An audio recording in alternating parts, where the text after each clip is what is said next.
Ассаламу алейкум рахматуллахи ва баракатух. Амансыздарбы? Субханака дуасын туура окуганы үйрөнөбүз. 3 жолу окуйбуз. Биринчи жана экинчи окуганда акырындап созо турган жерлерин байкап окуйбуз. Андан кийин 3-чү жолу окуганда батыраак жана сиз менен чогуу окуйбуз. Анда эмесе кеттик. Бисмиллахир-рахманир-рахим. Subhanakallahumma. Subhanakallahumma.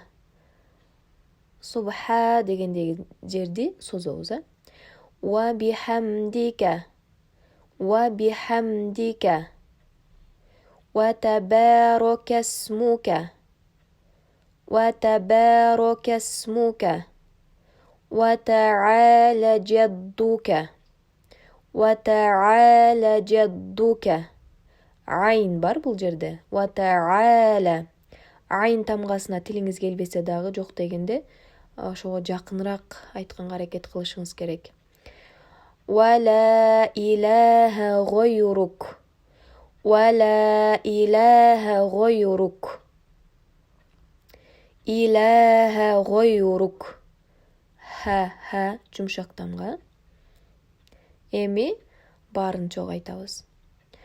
Subhanakallahumma wa bihamdika wa tabarakasmuka wa ta'ala jadduka wa la ilaha ghayruk. Бул видеону кайрадан көрүп чыгышыңызды сунуштайм, анткени алган маалыматты бекемдеш үчүн. Каналга катталып, комментарий жазып, башкалар менен бөлүшкөндү унутпаңыз. Көрүшкөнгө чейин. Ассаламу алейкум рахматуллахи ва баракатух.